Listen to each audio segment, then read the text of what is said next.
grew up in the Midwest in Indiana. Grew up there. My older brother got into the film industry somehow. He just took off and he got an internship. And so I kind of followed him along and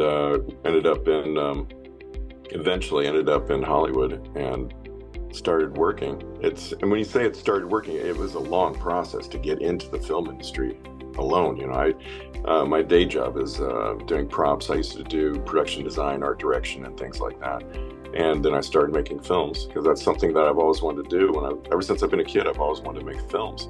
But it's when you're from Indiana, you don't feel like you're allowed to make films. You don't feel like that's something that you can actually do.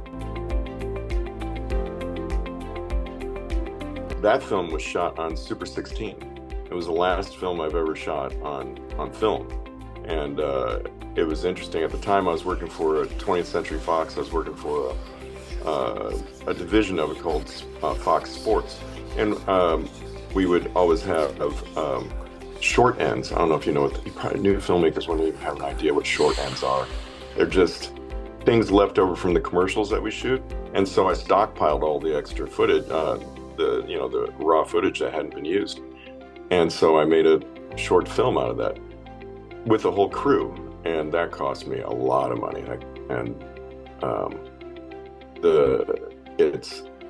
I had permits, locations, and script supervisor, even though I didn't need one because there's only 10 pages. And I can't imagine anybody needing a script supervisor with a 10-page script, but we had one anyway. I made two others. One that I never completed, and then another one called Turning Japanese. And that was shot on the Red camera. And that time, someone wanted to be in it, and they funded it. And I said, sure. So I came up with a story built around her. I didn't even know what kind of actress she was. So I had to, it was fun because I had to create a story around her where I had no idea if she was able to make any kind of emotional transitions on camera. So I made her essentially a sleepwalker. So when we saw her, she was either kind of reclusive, or she was psychotic. So without any real transitions, but it turned out she was a real good actress either way. And like I said, that was called Turning Japanese, and that won a bunch of awards. Actually, I won at the American Pavilion at the Cannes Film Festival.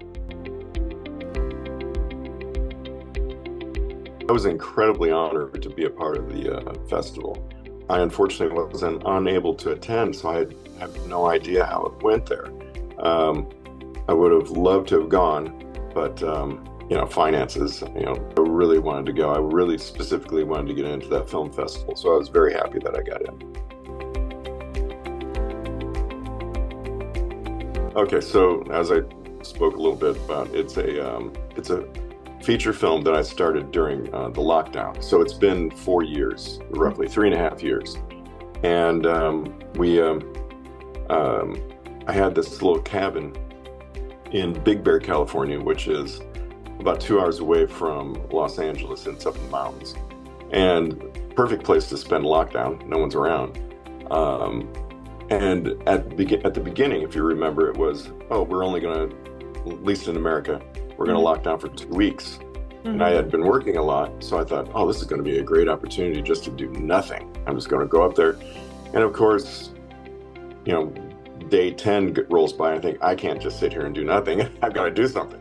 So I came up with a story idea, and it just popped in my head one day, and I started writing it.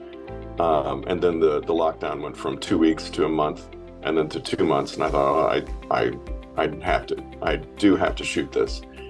And so before the script was done, which I don't recommend doing, always have a script that's done before you start filming. We started filming, and it was just my lady and I. We just were up there, and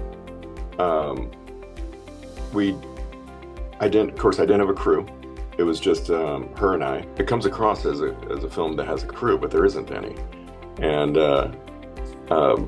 there are shots where we're both in it, and there's a rack focus, but you won't see my one hand. It'll be off behind, out of frame, and so I am racking focus while in the shot as well.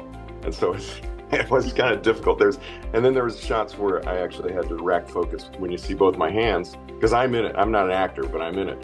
And so when you see both my hands, I rack focus with my foot. So I create a wire around the focus puller, and there was a little knob on it, so I was able to tie a wire to that, and I was able to push down with my foot, and it racked focus with my feet. And it was a lot of rigging, and I think it's turning out. So I hope to get into some festivals, and I already have potentially a buyer who wants it, but I don't know. I'm just waiting to see what it will do in the festivals. I'd love to get into ECU. So if you're starting out, don't wait for anybody. Otherwise, you'll turn into this age right here. So I waited for people with out of the short films. That's the reason why I'd say, don't do a short film unless you just want to do it for yourself for practice. Create a story that you can do within a budget. Don't do a period piece. Don't do something that's going to create be a lot of car chases or whatever it may be. To create a film, you can shoot within a budget, and also you'll find you become way more creative. You'll come up with things you never thought that you would come up with if you are contained within a box.